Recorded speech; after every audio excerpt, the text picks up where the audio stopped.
राखेको हुन्छ। दूसरा फायदा ये है कि हमको सीखना मिलता है। अनि अर्को कुरा चाहिँ हामीले हरेक कुराहरू सिक्छौँ अनि जान्दछौँ। एक तो बैठकर सिखाते हैं वो एक बात है, लेकिन हम देखकर भी सीखते हैं। एउटा कुरा चाहिँ हामी बसेर कुराकानीबाट सिक्छौँ र अर्को कुरा चाहिँ हामीले अर्कालाई हेरेर पनि सिक्छौँ। तीसरा फायदा ये हमने देखा कि हम लोग कोई है जिसको हम अपना लेखा दे सकते हैं। तेस्रो कुरा चाहिँ यो हो, हामी चाहिँ अरूलाई पनि सिकाउन सक्छौँ, हाम्रो जीवनी देखाउन सक्छौँ। ठीक है, और चौथा फायदा के बारे में हम बात करेंगे। अब हामी चारवटा कुराको विषयमा चौथो कुराको लागि हामी कुरा गर्छौँ। चौथा फायदा ये है कि एक चेला जो होता है उसको उसका शिक्षक एक दर्शन दिखाता है। चेला के हुन्छ जसलाई चाहिँ उसको शिक्षक उसको गुरुले चाहिँ एउटा दर्शन देखाउँछ, एउटा बाटो देखाउँछ। एक शिक्षक अपने चेले को दिशा दिखाता है। एउटा गुरुले चाहिँ यसमा चेलालाई चाहिँ जुन एउटा बाटो देखाउँछ, उसका जो वरदान है उसके अंदर से निकालता है। अनि उसको वरदान, उसले लुकाएको वरदान चाहिँ त्यो भित्रबाट निकाल्न थाल्छ। हमें सब में कोई ना कोई प्रभु ने वरदान डाला है। हामी सबैजनामा कुनै न कुनै वरदान परमेश्वरले हामीलाई हालिदिनु भएको छ। एक शिक्षक जो होता है उस वरदान को पहचानने में मदद करता है एक चेले का। शिक्षक चाहिँ त्यो हो जसले आफूलाई थाहा नभएको वरदान चाहिँ देखाइदिन सक्छ और उसको मदद करता है कि आगे दर्शन देखने के लिए कि प्रभु ने क्या रखा है उसके लिए। अनि अगाडि आफ्नो योजना बनाउँदै जाँदाखेरि चाहिँ परमेश्वरले के राखिदिनु भएको छ भन्ने कुराहरू देखाउँछ। अक्सर इस बात का गलत फायदा भी उठाते हैं कई चेले लोग। कति चेलाहरूले चाहिँ यस्तो कुराहरूको गलत कुराहरूबाट फाइदा पनि लिन्छ, गलत फाइदा पनि लिन्छ। जैसे ही थोड़ा सा वरदान के बारे में पता चला, अलिकति आफ्नो वरदानको विषयमा थाहा पाइहाल्यो भने पनि अभी मुझे शिक्षक की जरूरत नहीं है, अब मलाई गुरुको आवश्यक छैन भनेर भन्न थाल्छ। अभी मैं अपने रास्ते पे चला जाऊं। अनि ऊ आफ्नै बाटो हिँड्न थाल्छ। अब मैं प्रार्थना कर सकता हूँ, अब म प्रार्थना पनि गर्न सक्छु, मैं प्रचार कर सकता म हूँ, अगाडि उभिएर प्रचार पनि गर्न सक्छु, मैं अगुवाई कर सकता हूँ। म दुई चार जनालाई अगुवाई गरेर लिएर हिँड्न सक्छु। तो बस अब मैं अपने रास्ते पे चला अब जाऊं। मलाई भइहाल्यो, सिक्नु छैन, म आफ्नै बाटो हिँड्न थाल्छु। लेकिन वो सही नहीं है, त्यो चाहिँ राम्रो कुरा होइन।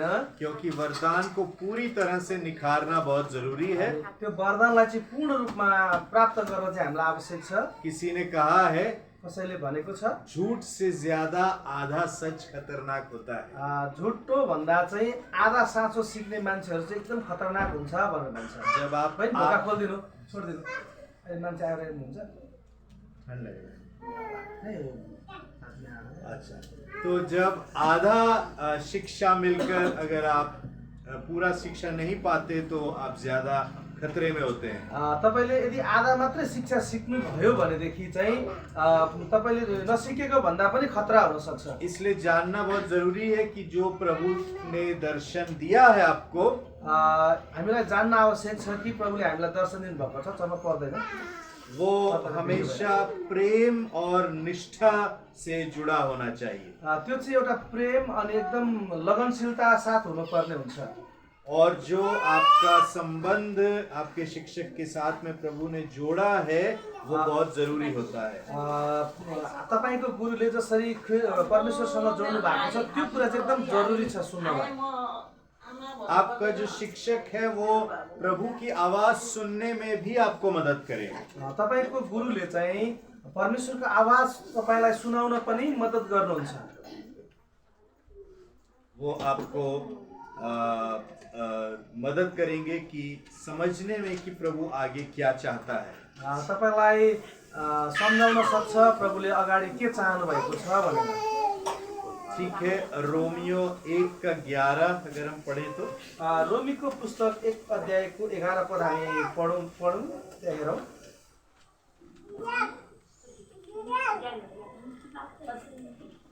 1:11 यस्तो लेखिएको छ, किनभने तिमीहरूलाई बलियो पार्नलाई कोही आत्मिक वरदान तिमीहरूलाई दिन सकौँ भनेर म तिमीहरूलाई भेट्न उत्कट इच्छा गर्दछु। आमेन। हालेलुया। तो क्या कहता है, यहाँ चाहिँ के भनेको छ,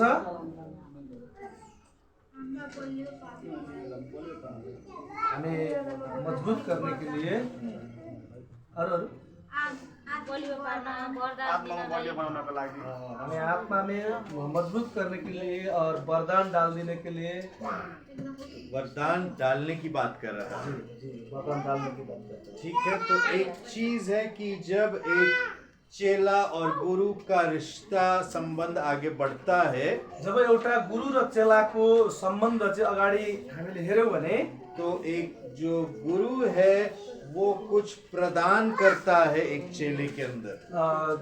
गुरुले चाहिँ चेलाभित्र एउटा महत्त्वपूर्ण ज्ञानहरू हालिदिँदै गर्छ। प्रदान को आप ट्रांसलेट नहीं कर पा रहे। ठीक है, हल दिया, ठीक है। तो कुछ तो आत्मिक होता है जिसकी वजह से कुछ चेले के अंदर डाला जाता है। कुनै कुरा चाहिँ एकदम आत्मिकै हुन्छ, त्यो चाहिँ आफ्नो चेलाहरूभित्र उसले राखिदिन्छ, हालिदिन्छ। ठीक है, तो कुछ तो उसके अंदर जाता है परमेश्वर का इस रिश्ते की वजह से। केही न केही कुरा त त्यो चेलाले पनि लिन्छ, त्यो चाहिँ परमेश्वरको इच्छा अनुसार। और यही हम पौलुस और तिमोथी के रिश्ते में भी देखते हैं। यही कुरा चाहिँ हामीले पाउल र तिमोथीको बीचमा पनि देख्छौँ। और वो जब इस तरीके से कुछ डाला जाता है और दर्शन को पहचानने में मदद मिलती है चेले को, परमेश्वर की आवाज को वो सुनता है, लोग उसके वरदान को पहचानते हैं और इस तरीके से उसको दिशा मिलती है आगे बढ़ने में। जसरी गुरुले चाहिँ आफ्नो चेलाहरूलाई चाहिँ आत्मिक ज्ञानहरू हालिदिइराखेको हुन्छ, त्यही हालिदिएको ज्ञान अनुसार चाहिँ उसले गुरुले चेलालाई त्यो ज्ञान हालिदिएको कारण चाहिँ उसले अगाडि बढ्नका लागि धेरै कुराहरूमा मद्दत मिल्छ। ठिकै छ, हल्ला नगर्नु ल, चुपचाप बस्नुहोस् ल, बाहिरभित्र पनि नगर्नु है। ठीक है, आपको समझ आया ये पॉइंट जो मैंने बताया आपको? यो कुरा तपाईँहरूले सम्झिनुभयो, बुझ्नुभयो उहाँले भन्नुभएको कुरा? आया नहीं आ गया? ठीक है। तो एक फायदा है चेला बनने का कि जब आप चेला बनते हैं तो गुरु आपको मदद करता है आपके वरदान को पहचानने में, परमेश्वर के दर्शन को देखने में और आगे बढ़ने में। चेला बन्नलाई यो फाइदा छ ताकि हामीले आफ्नो गुरुबाट चाहिँ परमेश्वरको वरदानलाई चिन्न सक्छौँ, अनि हामीले पछाडिको दर्शन देख्न सक्छौँ र हामी अझै अगाडि बढ्न सक्छौँ। ठिकै छ। और अगला जो फायदा है चेला बनने का, अगाडि अब झन् फाइदा अरू पनि छ। ठीक है, तो एक हर बात का एक समय होता है, एक अवधि होता है। हरेक कुराको समय छ, एउटा निश्चित ठाउँहरू छ। गुरु और चेले का जो रिश्ता है ये लंबे समय तक चलता है। अनि यो गुरु र चेलाको सम्बन्ध, यो सिक्ने र सिकाउने कुराहरू चाहिँ लामो समयसम्म रहन सक्छ। संबंध कभी टूटते नहीं है ना, त्यो चाहिँ कहिले पनि सकिँदैन। लेकिन संबंध का जो रूप है वो बदलता है। अनि त्यो चाहिँ एउटा सम्बन्ध, एक गुरु र चेलाको सम्बन्ध चाहिँ कहिले पनि सकिँदैन, तर बदलिन चाहिँ सक्छ। तो एक समय आएगा जब गुरु अपने चेले को जिम्मेदारी देगा।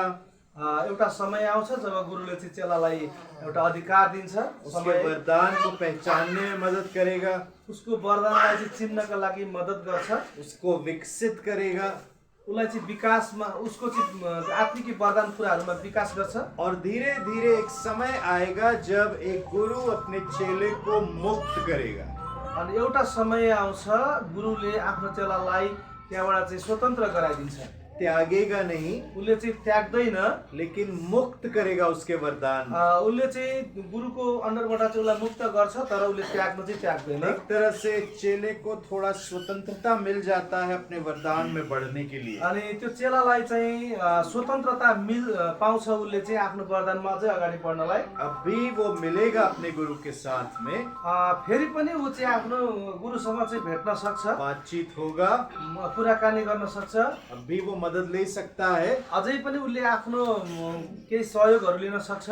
लेकिन अब वो अपने आप में बढ़ रहा है, अपने वरदान में बढ़ रहा है और परमेश्वर में वो एक अलग तरीके से वो काम कर रहा है।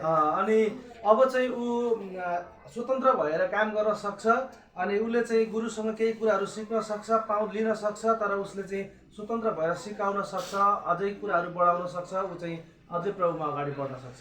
पौलुस जो है तिमोथी को उसने लिया और अपने साथ में ले गया और तिमोथी और पौलुस हमेशा एक साथ में रहे बहुत लंबे समय तक। अनि पावल र तिमोथी एकअर्कामा थियो अनि उची धेरै समयसम्म चाहिँ उनीहरू सँगै हिँड्यो। जहाँ भी पौलुस जाता तिमोथी उसके साथ साथ जाता। जहाँ पनि पावल जान्थ्यो त्यहाँ तिमोथी पनि सँगसँगै जान्थ्यो। जहाँ भी वो रुकता तिमोथी उसके साथ रुकता। अनि पावल जहाँ उभिन्थ्यो अथवा बस्थ्यो तिमोथी पनि त्यहीँनिर बस्थ्यो। बात कर रहे हैं, उनीहरू एकअर्कामा कुराकानी गरी बस्थ्यो। तिमोथी देख रहा है, अनि तिमोथी पनि हेरी बस्थ्यो। सवाल पूछता है पौलुस से, अनि तिमोथीको मनमा लागेका खुलदुलीका कुराहरू पावलसँग सोध्थ्यो। अपने संघर्ष को बताता है पौल को। अनि आफूले गरेको कुराहरू पनि पावललाई भन्थ्यो। पौलुस उसको मदद कर रहा है। अनि पावलले चाहिँ तिमोथीलाई मद्दत गरिरहेछ कि दोनों मिलकर प्रार्थना कर रहे हैं। दुवैजना मिलेर चाहिँ प्रार्थना गर्थ्यो। आगे के बारे में पौलुस बताता है और दोनों मिलकर चर्चा करते हैं। अनि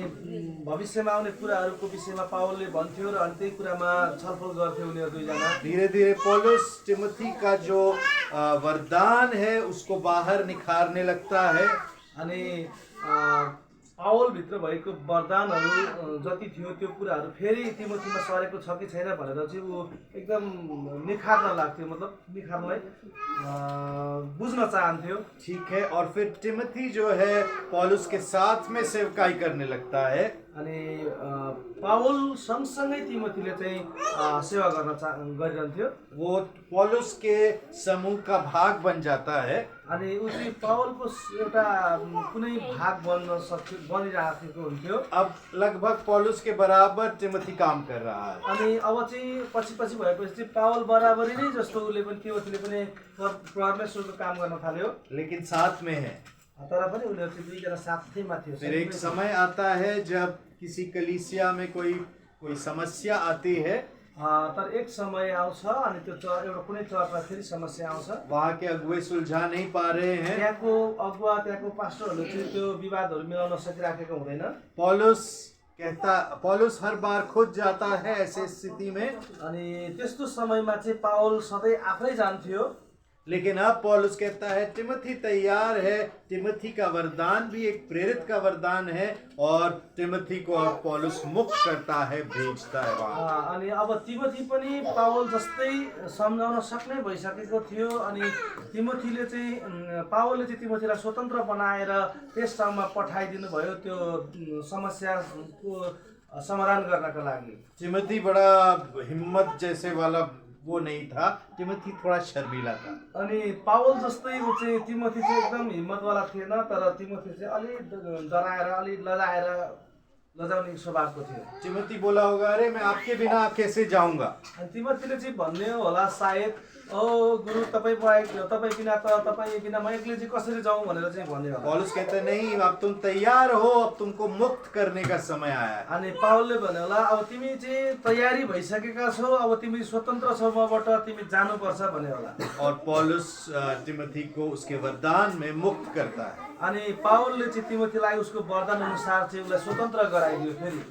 और तिमोथी जाता है और वो बहुत सफलतापूर्वक अपना काम पूरा करता है। अनि तिमोथी गयो र त्यस ठाउँमा चाहिँ उसले त्यस ठाउँको सबै कुराहरू मिलायो, मिलाउनको लागि चाहिँ सफल भयो। और बाद में तिमोथी इफिसियों की कलीसिया की अगुवाई करता है। अनि पछाडि गएर चाहिँ ऊ एफिसीको मण्डलीलाई चाहिँ उसले अगुवाई गर्न थाल्यो। कहते हैं कि उस कलीसिया में तकरीबन 25,000 सदस्य होंगे।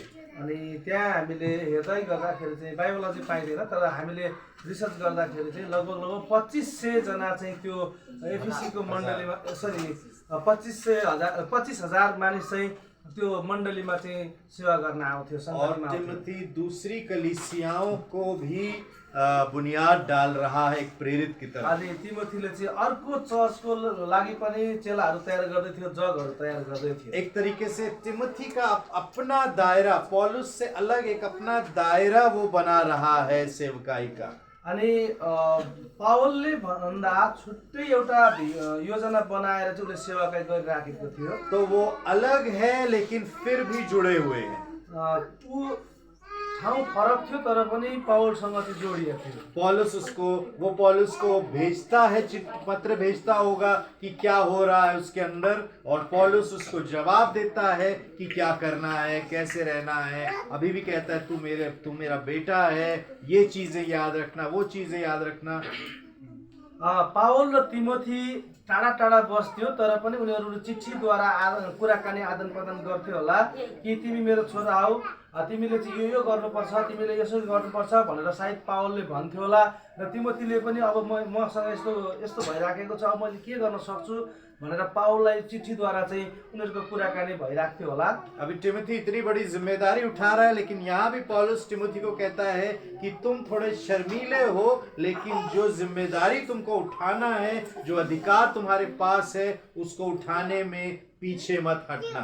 अनि पावलले चाहिँ त्यहाँ तिमोथीलाई अझै उत्साह दिइराखेको छ, तिमी चाहिँ अलि अरूबाट लजाउँछौ, त्यस कारणले गर्दाखेरि तिम्रो जिम्मेवारीमा जुन कुरा आएको छ त्यो कुरालाई उठाउनबाट चाहिँ तिमी पछाडि नहट्नु, त्यो कुरालाई चाहिँ पक्रिराख्नु र त्यसलाई अझै अगाडि लिएर जानु भनेर पावलले भन्दै हुनुहुन्छ। और पौलुस एक पिता की तरह भी उसको प्यार दिखा रहा है। पौलुस कहता है तुम्हारे पेट को बार बार तुम्हारा पेट खराब हो जाता है, उसका ध्यान रखना है। अनि पावलले चाहिँ तिमोथीलाई एउटा बुबाले जस्तै अर्थी दिइराखेको थियो, तिमोथी तिम्रो पेट चाहिँ बेला बेलामा खराब बिग्रिराखेको हुन्छ, पेट गडबड भइराखेको हुन्छ, त्यो कुरालाई चाहिँ ध्यानमा राख ताकि तिमी स्वस्थ अझै रहन सक भनेर। तो पौलुस ने तिमोथी को मुक्त किया है, उसके वरदान में अब तिमोथी अपने आप बढ़ रहा है।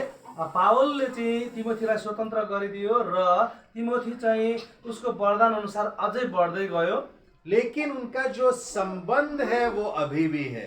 तर उसको त्यो चेला र गुरुको सम्बन्ध चाहिँ अझै पनि जोडिराखेको थियो। पहले की तरह शायद साथ में नहीं रहते, अनि उनीहरू पहिला जस्तै एकै ठाउँमा त हुँदैन थिए, शायद हर हफ्ते मुलाकात नहीं होता, सायद त्यहाँनिर हरेक हप्ता यसै गरी भेटघाट त हुँदैन थियो होला, लेकिन दिल से अभी भी जुड़े हुए हैं। तर उनीहरू भित्र हृदयदेखि नै उनीहरू जोडिएको छ, एक दूसरे के बारे में सोच रहे हैं, एउटाले अर्काको विषयमा र अर्कोले अर्कोको विषयमा सोचिराखेको हो, एक दूसरे की सफलता के लिए प्रयत्न कर रहे हैं। अनि एउटाले अर्काको सफलता चाहन्थ्यो र उनीहरू प्रयास गरिराखेको थियो। ये एक बड़ी समस्या हमारे भारत में है। यो एउटा समस्या चाहिँ हाम्रो भारतमा छ। या तो लोग जब चेला बनाते हैं कि मान्छेहरूले चेला बनाउँछ, उनको मुक्त नहीं करते, उनीहरूलाई स्वतन्त्र चाहिँ गराउँदैन, वो उनको बढ़ाते हैं, उनका वरदान निखारते हैं, उनीहरूलाई बढाउँछ, उनीहरूको वरदानहरूलाई चाहिँ बाहिर निकाल्छ, बोलते हैं लेकिन मेरा सेवा ही करते रहना है। तो अनि उनीहरूलाई चाहिँ भन्छ होइन हाम्रै सेवा गरिराख्नुपर्छ तिमीहरूले चाहिँ। इसकी वजह से दो में से एक चीज होता है, अनि त्यो कुराले चाहिँ दुईटा कुराहरू मध्ये एउटा कुरा हुन्छ, अगुवे नहीं उभर पाते, कि अगुवा चाहिँ बढ्न सक्दैन, या वो जो चेला जो बढ़ रहा है और उसको मुक्त नहीं कर रहा है अगुवा, वो अगुवे को छोड़कर अपनी सेवकाई शुरू कर देता। अनि जो चेलाहरू चाहिँ बढिसकेको हुन्छ, आफ्नो दान वरदानहरू चाहिँ निखारिसकेको हुन्छ, कि चाहिँ त्यस्तो व्यक्तिहरूले चाहिँ ती मण्डली छोड्छ र आफ्नै सेवाकाई सुरु गर्छ, और उनका संबंध टूट जाता है। अनि उनीहरूको सम्बन्ध चाहिँ अनि पर सर्छ, टुट्छ। और अक्सर दोष चेले को दिया जाता है। अनि त्यो त्यसको दोष चाहिँ त्यो सिक्ने चेलाहरूलाई चाहिँ दिइने गरेको छ। देखो जाकर अपना शुरू कर दिया, मुझे भूल गया, मैंने सिखाया उसको। अनि त्यो गुरुले भन्छ मैले यत्रो दुःख गरेर सिकाएँ तर मलाई भुलेर चाहिँ अर्कै ठाउँमा संगति सुरु गरे फलानुले भन्छ। लेकिन शायद थोड़ा दोष गुरु का भी होगा। अनि सायद त्यस ठाउँमा थोरै थोरै दोष चाहिँ त्यहाँको अगुवाहरूलाई पनि जान्छ, त्यो गुरुलाई पनि जान्छ कि गुरु ने सही समय पे उसको मुक्त नहीं किया उसके वरदान में। अनि गुरुले चाहिँ सही समयमा ठिक समयमा चाहिँ उसलाई चाहिँ स्वतन्त्र नगराएको कारणले पनि त्यस्तो हुन सक्छ। हम जब जलंधर गए, कलीसिया की हमने शुरुआत की, उहाँहरू जब जलंधर गएर चाहिँ एउटा चर्चको सुरुवात गर्नुभयो, और कई लोग थे जो चेला बन रहे थे, अनि कति मान्छेहरू चाहिँ त्यहाँ चेलाहरू बनिराखेको थियो। और जब तकरीबन 10 साल हुआ हम लोगों को वहाँ पे, करिब 10 वर्ष त्यहाँ उहाँहरू बस्नु भएको भयो, और कुछ 3-4 लोग थे जिनको मैं बना रहा था चेला, और उनको उनके वरदान में मुक्त करा। अनि 3-4 जना थियो जो चाहिँ उहाँले चेला बनाउनु भयो र त्यो वरदान अनुसार उनीहरूलाई चाहिँ स्वतन्त्र गराउँदै हुनुहुन्थ्यो। उसमें से एक था मनु। तिनीहरू मध्येको एकजनाको नाम थियो मनु। और मुझे पता था कि परमेश्वर का वरदान उसके अंदर है और वो कलीसिया का अगुवा बनेगा। अनि उहाँलाई थाहा थियो परमेश्वरको वरदान चाहिँ त्यो मनुमाथि थियो र त्यो चाहिँ एउटा मण्डलीको अगुवा पनि हुन सक्छ। मैंने उसको बोला कि या तो तुम जाकर कोई कलीसिया बनाओगे या तो इसी कलीसिया की अगुवाई करोगे। उहाँले भन्नुभयो कि तिमी यो ठाउँबाट छोडेर अर्को ठाउँमा गएर कि एउटा चर्चको अगुवा बन्न सक्छौ, पास्टर बन्न सक्छौ, कि तिमी चाहिँ यही चर्चको पास्टर बन्न सक्छौ। और मैंने जब हम जलंधर से चंडीगढ़ फिर जब गए तो मनु को वो कलीसिया सौंप कर गए। अनि जब उहाँ त्यो जलन्धरबाट चाहिँ चण्डीगढ आउनुभयो, चण्डीगढ आउँदाखेरि चाहिँ अनि त्यो मनुलाई चाहिँ त्यो चर्चको अगुवा बनाएर उहाँ चाहिँ यता चण्डीगढ आउनुभयो। उसको मुक्त किया हमने उसके वरदान में। अनि उसलाई चाहिँ त्यस ठाउँमा स्वतन्त्र गरिदिनु भयो उसको वरदानको लागि। और कुछ समय के बाद करीब 7 साल के बाद में प्रभु ने हमको वापस जलंधर भेजा। अनि 7 वर्ष पछाडि चाहिँ प्रभुको योजनाबाट म फेरि जलन्धर पुगेँ। लेकिन तब तक मनु जो है हमें लगा कि वो बिजनेस में बढ़ रहा है, इसलिए उसको कलीसिया की मुख्य जिम्मेदारी उसको खुद लगा और हमें भी लगा उसको नहीं रखनी चाहिए। अनि ऊ चाहिँ सङ्गति यता आराधना भन्दा पनि बिजनेसपट्टि चाहिँ ऊ बढ्दै गयो। अनि उहाँ दुवैजनालाई लाग्यो कि त्यो मण्डलीको पास्टर चाहिँ उसलाई त्यहाँ राख्न त्यति उचित छैन जस्तो लाग्यो। वो अगुवे के समूह में रहेगा लेकिन सबसे ऊपर वाला अगुवे का उसके पास समय नहीं है उसके लिए। ऊ एउटा मण्डलीको लिडरहरू त हुन सक्छ, तर पनि लिडरहरूको पनि सबैभन्दा माथि हाम्रो त्यहाँ पास्टर भनिने गरिन्छ है, पास्टरमा चाहिँ राख्न उसलाई त्यति राम्रो लागेन। तो ऑटोमेटिकली सबको लगा कि अब मैं वापस आया हूँ तो मैं वापस लूंगा। अनि अरू विश्वासीहरूले चाहिँ मनमा सोच्न थाल्यो कि अब गुरबित सर त्यो ठाउँमा जानुभयो र अब फेरि पास्टर चाहिँ गुरबित सरै हुनुहुन्छ भन्ने लाग्यो। लेकिन इस सब के दौरान एक दूसरा मनु के साथ अगुवा था और वो उभर रहा था। अनि त्यहाँ चाहिँ त्यो मनु भन्ने मान्छे सँगसँगै अर्को एउटा अगुवा थियो अनि त्यो चाहिँ माथि आउँदै थियो।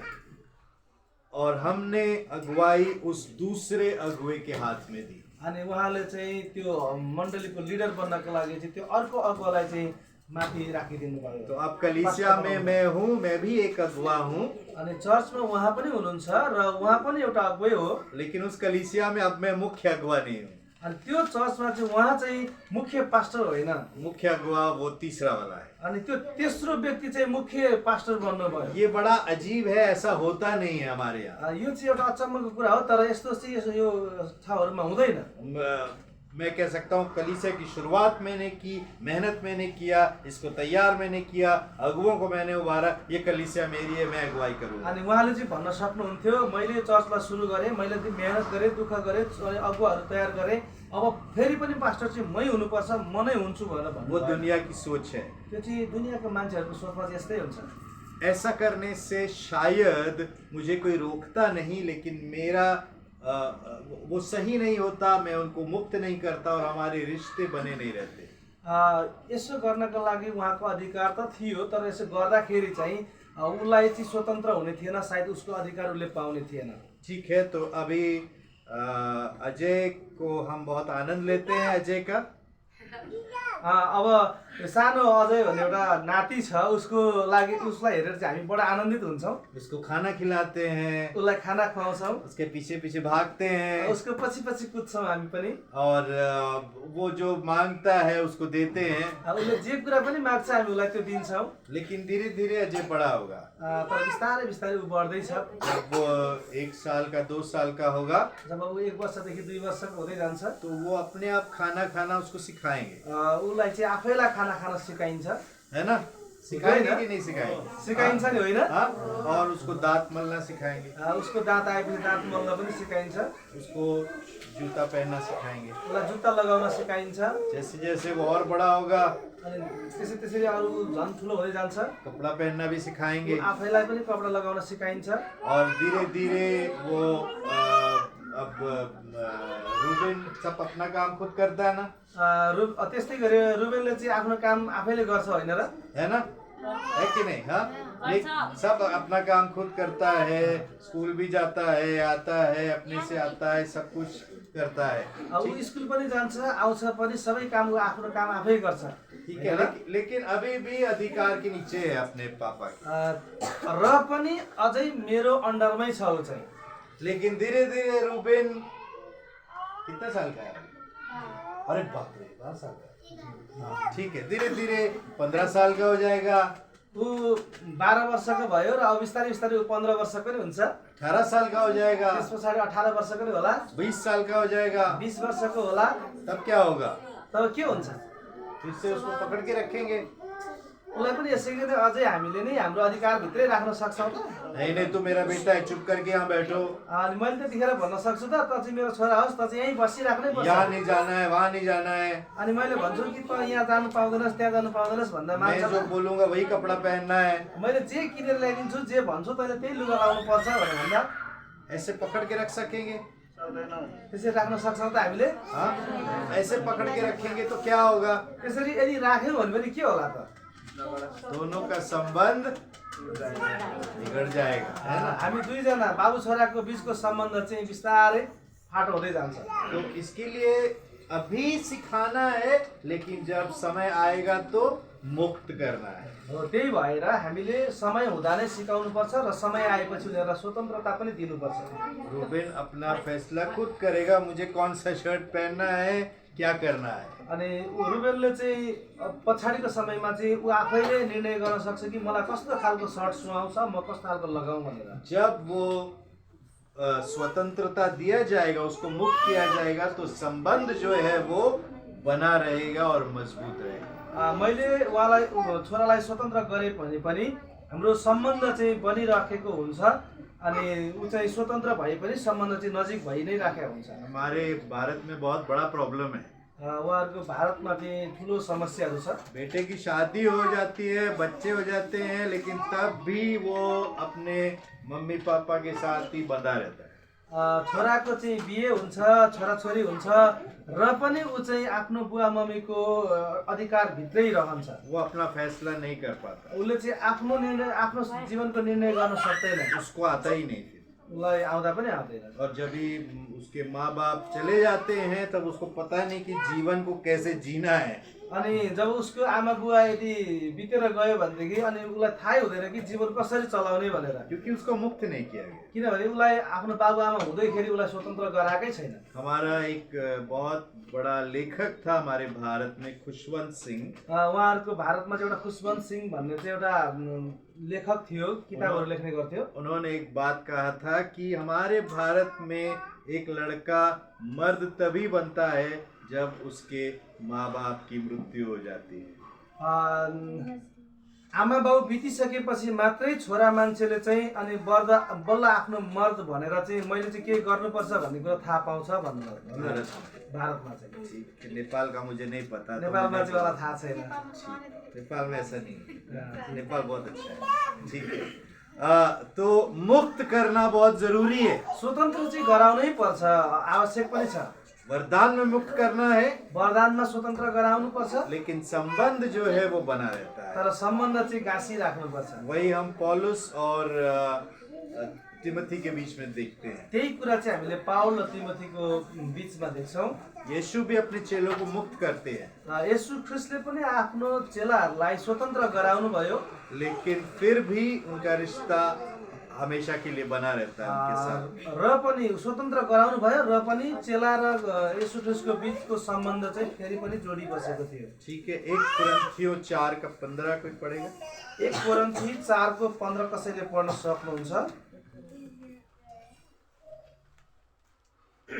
किनकि ख्रिस्टमा तिमीहरूका असंख्य अभिभावकहरू छन्, तर तिमीहरूका धेरै पिता त छैनन्, किनकि सुसमाचारद्वारा ख्रिस्ट येशूमा म तिमीहरूका पिता बने। हालेलुया। हालेलुया। तो क्या कह रहा है पौलुस? तपाईले अघि पढ्नुभयो बहिनी? नहीं, वो सही पढ़ा उन्होंने, लेकिन क्या कह रहा है पौलुस? कि तुम्हारा मसीह में तुम्हारे बहुत कौन थे? क्या शब्द है वहाँ पे? गार्डियन के लिए क्या शब्द है? 1 कुरिन्थियों 4:15 वही पढ़ा था? यस्तो लेखिएको हाँ, छ, वही पढ़ा, किनकि मैंने सुना। ख्रिस्टमा तिनीहरूका असङ्ख्य अभिभावकहरू छन्, तर तिनीहरूका धेरै पितागत छैनन्, किनकि सुसमाचारद्वारा ख्रिस्ट येशूमा म तिनीहरूका पिता बने। यही है? हाँ, क्या कह रहा है?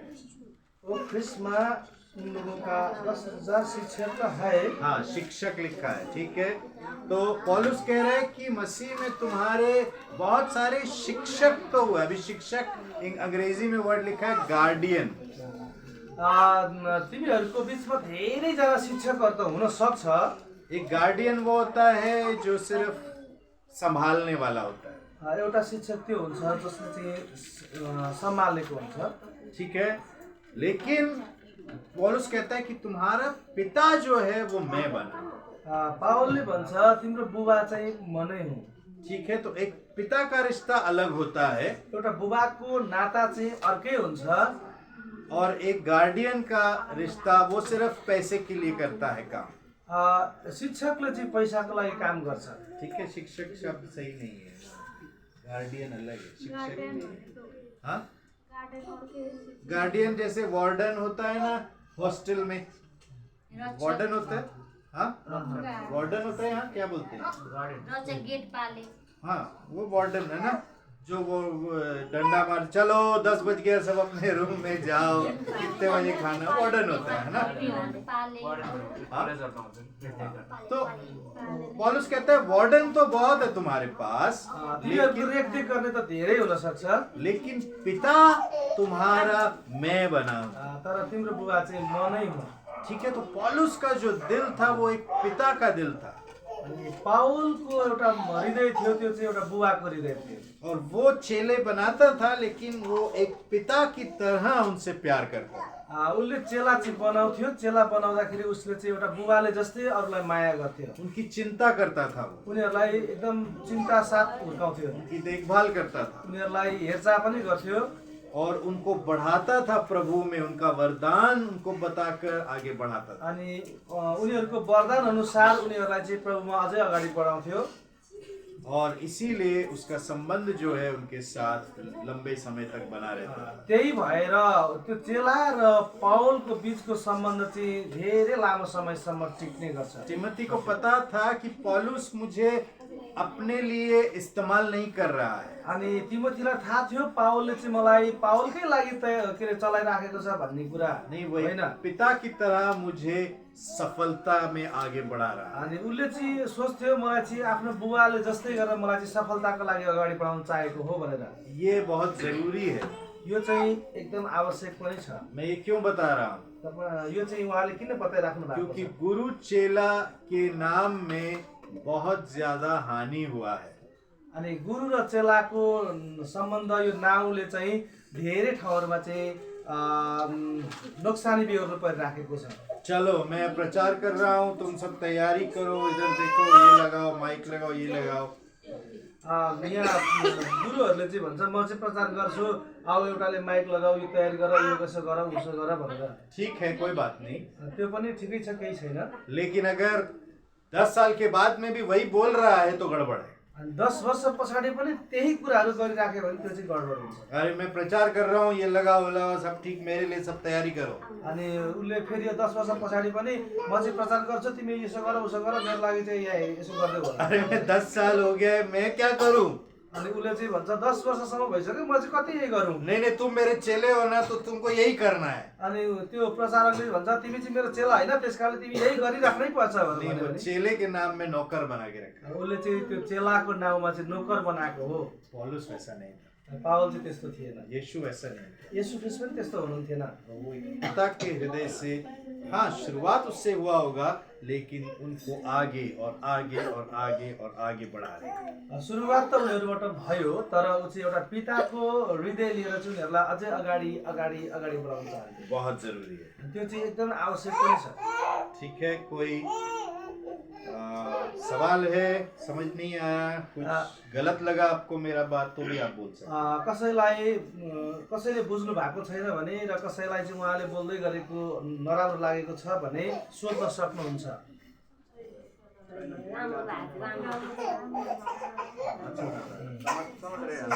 समझ रहे हैं? ठीक है, बहुत अच्छा। धेरै राम्रो। ठीक है, थोड़ा सा 2 मिनट ब्रेक लेंगे। 2 मिनेट हामी हेरौँ। आप उठ के थोड़ा हाथ वाथ ऐसे हिला सकते हैं, तपाईँहरू उठेर हात यसरी हल्लाएर खड़े हो सकते हैं, हात खुट्टा तन्काउन सक्नुहुन्छ। थोड़ा बैठे बहुत देर से।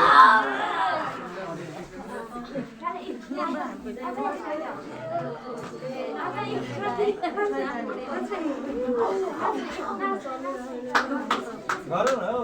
एक त लाला लगायो हुन्थ्यो होला हैन जिउ लाला लगाऊ। बाबा लगाउने दाजु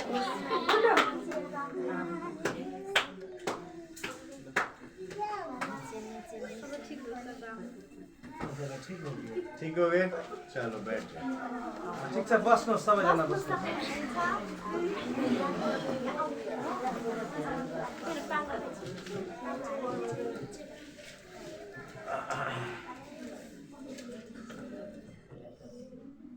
ठीक है, तो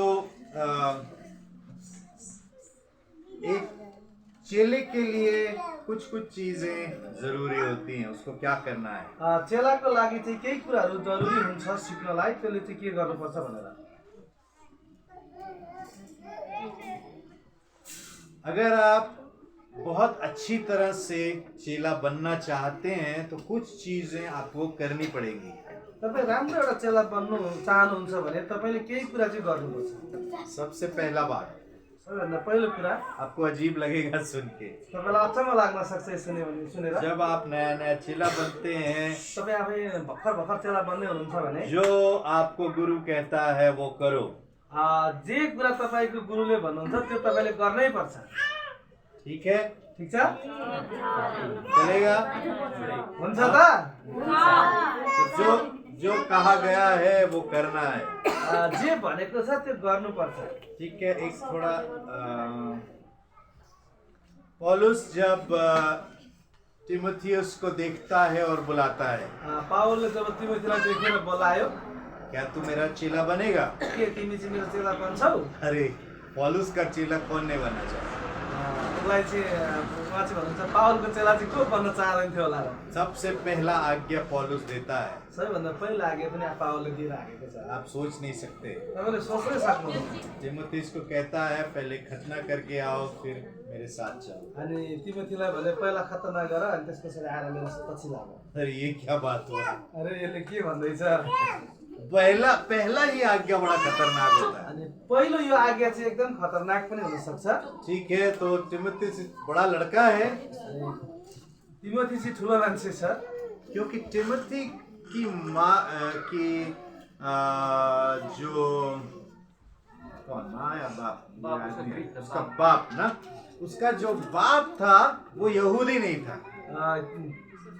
तिमोथीको बाउ चाहिँ ऊ यहुदी थिएन, उसकी माँ यहूदी थी तर उसका आमा चाहिँ यहुदी थियो, लेकिन उसका बाप यहूदी नहीं था। उसको बुवा चाहिँ यहुदी वंशको थिएन। और पौलुस जो था जब कहीं भी जाता था पहले यहूदी लोगों में जाता था और सुसमाचार बताता था। पाउल चाहिँ जो थियो पहिला ऊ चाहिँ यहुदीहरूको बिचमा जान्थ्यो सुसमाचार सुनाउन। यहूदी लोग जो हैं वो गैर यहूदी से कभी बात नहीं करते। अनि यहुदीहरू चाहिँ यस्तो हुन्थ्यो त्यो समयको, अहिलेको बाहुन जस्तो गैर यहुदीहरूसँग चाहिँ बोल्दैनथे। वो देखकर दूसरे रास्ते से चले जाएंगे। अनि यदि अरू जातिलाई त्यहाँ देख्यो भने चाहिँ अर्को बाटो भएर जान्थ्यो।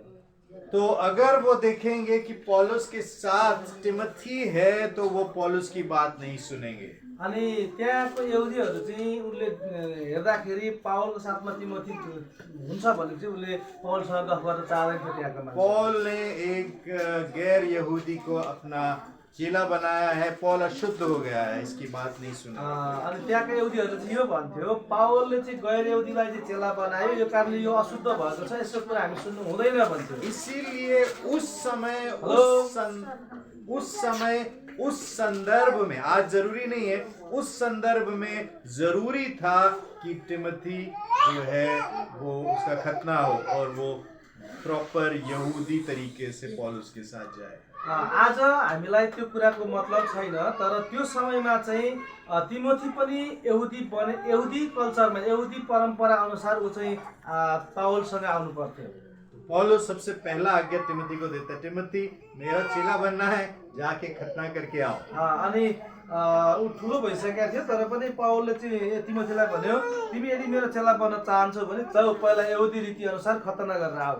तिमोथी सीरियस था चेला बनने के लिए। अनि तिमोथी चाहिँ एकदम आतुर थियो उसँग चेला बन्नको लागि। और तिमोथी वो कदम, वो जो कहा गया है वो करता है। अनि तिमोथीलाई चाहिँ जे कुरा भनियो त्यो चाहिँ तिमोथीले गर्यो। वो बहस कर सकता था, पौल तुम ही बोलते हो खतना की जरूरत नहीं, अब मसीह में है, पुराना बीत गया नया आ गया, लेकिन वो बहस नहीं करता, वो जो कहा गया है वो करता है। तिमोथीले त्यहाँ बहस गर्न सक्थ्यो, कुराकानी गर्न सक्थ्यो, वाद विवाद गर्न सक्थ्यो। तपाईँ नै भन्नुहुन्छ यीशु ख्रीष्टमा आएपछि सबै कुरा नयाँ भएको छ भनेर, तर फेरि किन मलाई खतना गर्न आवश्यक, मैले खतना नगर्दा हुँदैन र भनेर सोध्न सक्थ्यो। जब आप चेला बनने की शुरुआत होगा, जब तपाईँ चेला बन्नको लागि सुरुवात गर्नुहुन्छ तो आपका गुरु शायद आपको बोलेगा सुबह प्रार्थना करना है, ये वाला बाइबल का ये अंश पढ़ के आना, अगले हफ्ते हम डिस्कस करेंगे। तपाईँको शिक्षकले चाहिँ तपाईँलाई भन्न सक्छ बिहान उठेर प्रार्थना गर अनि बाइबलहरू यो पदहरू पढ, अर्को हप्ता हामी यसरी फेरि पनि बसेर डिस्कस गर्छौँ, सरसल्लाह गर्छौँ। शायद वो आपको कहीं पे कोई सभा में जा रहा है, कोई मीटिंग में जा रहा है तो कहेगा मेरे साथ आने के लिए। कहीँ मिटिङमा कहीँ सङ्गतिमा जाँदै गर्दाखेरि तपाईँलाई भन्न सक्छ आऊ मेरो साथ सँगै जाउँ। शायद वो किसी और दूसरे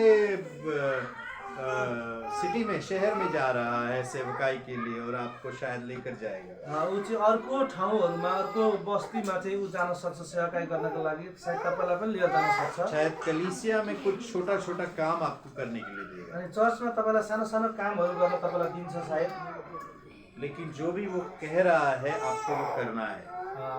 उसले चाहिँ तपाईँलाई जुन काम अराउँछ त्यो चाहिँ तपाईँले गर्न आवश्यक छ। आप अपने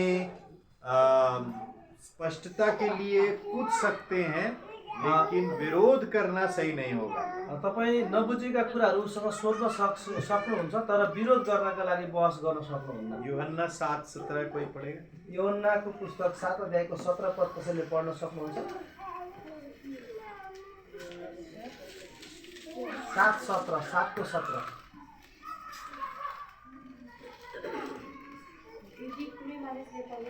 अलि ठुलो स्वरले। यदि कुनै मानिसले परमेश्वरको इच्छा पालन गर्न चाहन्छ भने मेरा शिक्षा परमेश्वर तर्फबाट हो कि मेरो आफ्नै तर्फबाट हो, तो उसले जान्नुहुन्छ। यदि कोई मेरी इच्छा करना चाहे तो वो इच्छा किस तरफ से है, मेरी तरफ से है या परमेश्वर की तरफ से है? ठीक है, ठीक है। यूहन्ना 13 और 17 13 तो 17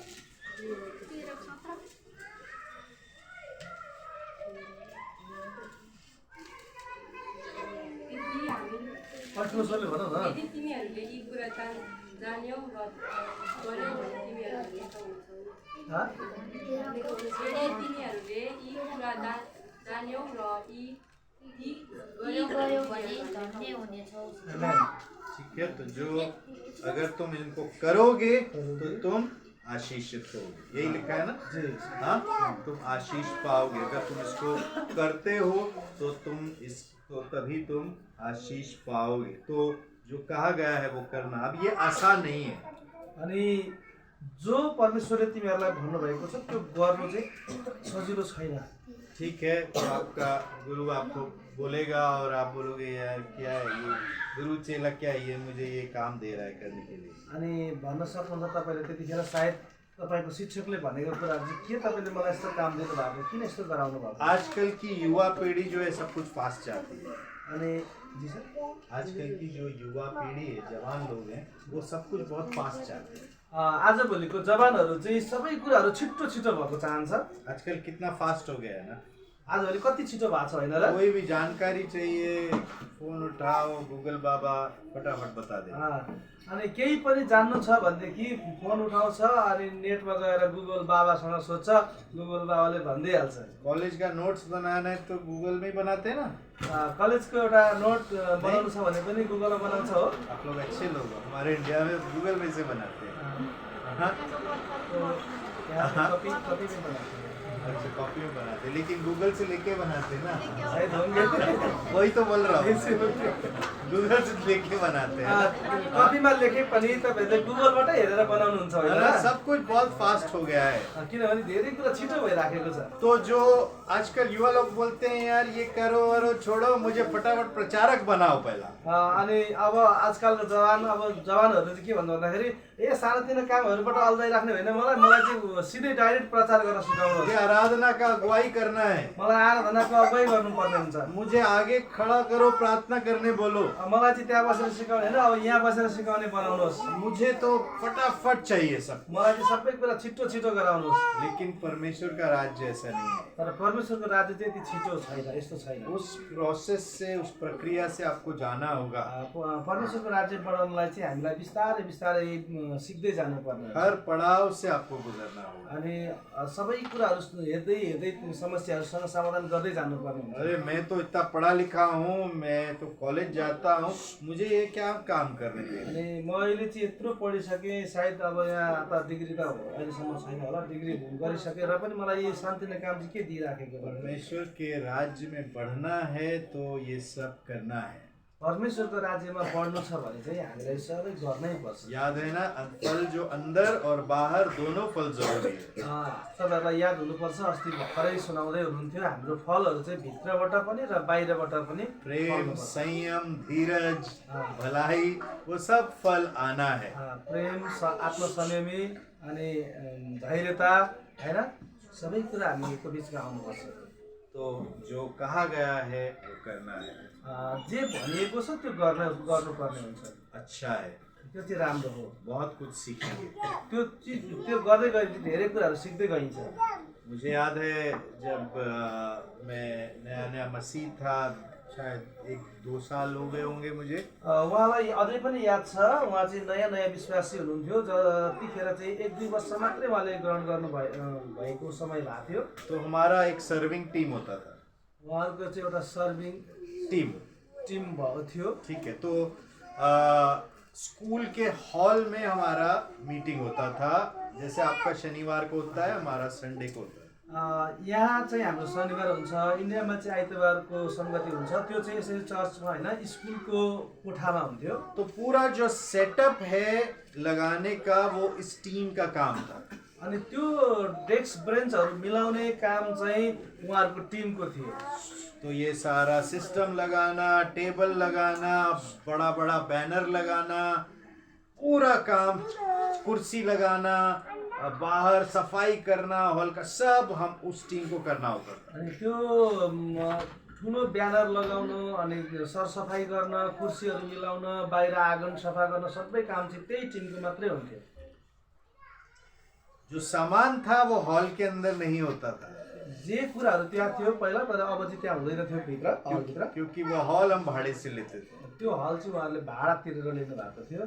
तो सिर्फ संडे को मिलता था। सिर्फ आइतबारको लागि मात्रै दिन्थ्यो उनीहरूले। वो पूरा सामान जो है वो ऑफिस में रखा होता था, जो हॉल से कुछ 4 किलोमीटर दूर था। अनि त्यो भित्रको सामानहरू जति थियो सबै 4 किलोमिटर परतिर अफिस बनाएको थियो, त्यहाँनिर लगेर राख्थ्यो उनीहरूले। तो मुझे मेरे गुरु ने कहा इस टीम में तुमको मेंबर बनना है। अनि उहाँको गुरुले, पास्टरले, त्यहाँको पास्टरले भन्नुभयो यो टिममा चाहिँ तिमीलाई एउटा सदस्यता लिनुपर्ने इस हुन्छ। टीम में तुमको इनके साथ मिलके काम करना है। यही टिममा मिलेर चाहिँ तिमीले पनि काम गर्नुपर्छ। ठीक है, मैं तैयार हूँ। अनि उहाँले भन्नुभयो ठिक छ, म तयार छु। अब मेरा घर जो था, हमारा जो हॉल है उससे करीब करीब मेरे ख्याल से 20 किलोमीटर दूर होगा। अनि उहाँको घर र त्यो संगति गर्ने स्कुल चाहिँ करिब करिब पनि 20 किलोमिटरको फरक थियो। तो टीम लीडर ने बोला कि संडे को सुबह 6 बजे तुमको वहां पे पहुंचना है। अनि टिम लिडरले चाहिँ त्यो ग्रुपको टिम लिडरले चाहिँ उहाँलाई भन्नुभयो आइतबारको बिहान 6 बजे चाहिँ तिमी आइपुग्नुपर्छ। यानी मुझे घर से 5 बजे निकलना है। अनि उहाँलाई चाहिँ सायद 5 बजे निस्किनु पर्थ्यो। मैंने बोला ये बहुत मुश्किल हो जाएगा। अनि यो चाहिँ धेरै अप्ठ्यारो हुनसक्छ। तो उसने कहा तुम एक काम कर सकते हो, बहुत सारे जो लड़के दूर रहते हैं वो ऑफिस में आके शनिवार रात को रहते हैं। अनि तिमी चाहिँ एउटा काम गर्न सक्छौ, अरू पनि धेरै मान्छेहरू धेरै टाढा बस्न सक्छौ, उनीहरूलाई चाहिँ शनिबार हामी यहाँ बोलाउँछौँ, तिमी पनि आएर बस्न सक्छौ। और संडे को सुबह उठ के फिर सब काम करते हैं। अनि आइतबार बिहानै सबैजना उठ्छौँ र अनि बाहिर सबै कामहरू गर्छौँ। तो शनिवार रात को मैं जाता था काम से आकर, शनिवार रात को मैं जाता था। अनि कामबाट आएर उहाँ चाहिँ शनिबार राति नै त्यहाँ जानुहुन्थ्यो। रात को जाकर सब हम मस्ती भी करते थे और फिर सो जाते थे। अनि अब केटाहरू भएपछि त अब के गर्ने, मस्ती त भइहाल्छ नि, मस्ती गर्नुहुन्थ्यो र अनि सुत्नुहुन्थ्यो। सुबह हम लोग 5 बजे उठते थे, अनि उहाँहरू चाहिँ बिहान 5 बजे उठ्नुहुन्थ्यो, मुँह धोते थे, सब तैयारी करते। मुख धुनुहुन्थ्यो अनि आफू तयारी हुनुहुन्थ्यो। एक छोटा सा पिकअप वैन आता था, सारा सब सामान उसके अंदर हम डालते थे। अनि एउटा सानो गाडी आउँथ्यो र अनि सबै सामानहरू चाहिँ त्यो गाडीभित्र हाल्नुहुन्थ्यो। हॉल पे जाना, अनि हलमा लानुहुन्थ्यो, पूरा सामान उतारना है, अनि सबै सामान चाहिँ त्यहाँ झार्नु पर्ने हुन्थ्यो, अंदर लेके जाना है, भित्र लिएर जानु पर्ने हुन्थ्यो। पूरा हॉल सेटअप करना है। अनि पुरै त्यो चर्च बनाउनलाई हलहरूमा चाहिँ सजाउनु पर्थ्यो। पहला संडे तो बहुत अच्छा लगा। पहिलो आइतबार त एकदम राम्रो लाग्यो। मैंने कुछ किया है आज।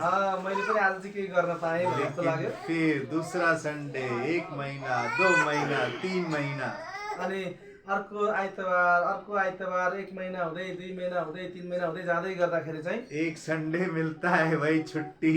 अनि एउटै आइतबार त छुट्टी पाउँछु, और उस दिन भी ये काम करना है। त्यो दिन पनि यस्तो काम गर्नुपर्ने हो। करीब 1 साल मैंने वो किया। करिब 1 वर्षसम्म चाहिँ उहाँले त्यसो गर्नुभयो। और 1 साल के बाद में मुझे दूसरा जिम्मेदारी मिला। अनि अर्को वर्ष चाहिँ उहाँलाई अर्कै जिम्मेवारी उहाँले पाउनुभयो फेरि। लेकिन मैं आपको एक बात बताऊं, उस 1 साल में मैंने बहुत सीखा। तपाईलाई एउटा कुरा भन्छु, त्यो 1 वर्षमा चाहिँ मैले धेरै कुरा सिक्न पाएँ भन्नुहुन्छ। मैंने एक टीम में तालमेल करना सीखा। अनि उहाँले चाहिँ एउटा टिमलाई एउटा मिलाउन सिक्नुभयो। मैंने प्रैक्टिकली बहुत कुछ काम करना सीखा। अनि उहाँले प्र्याक्टिकली रूपमा पनि हैन काम गर्न थाल्नुभयो। मैंने अपने आप को तानना सीखा। अनि उहाँलाई आफूलाई बनाउन सिक्नुभयो। बहुत कुछ सीखा। धेरै कुराहरू सिक्नुभयो। तो जो कहा गया है वो करना है। जे भनेको छ त्यो चाहिँ गर्नुपर्छ। वो आपके लिए अच्छा है। त्यो चाहिँ तपाईकै लागि राम्रो हो। ठीक है, ठीक छ। आज यहीं पे रुक जाए हम, 7:30 हो गए। हाँ, बाकी का कल। हुन्छ, आज हामी यही रोकिन्छौँ र अब हामी बाँकी अर्को दिन सिक्छौँ। क्या क्या आपको याद है, जल्दी से बोलेंगे। तपाईँहरूलाई के कुरा याद छ, तपाईँहरूले छिटो भन्न सक्नुहुन्छ।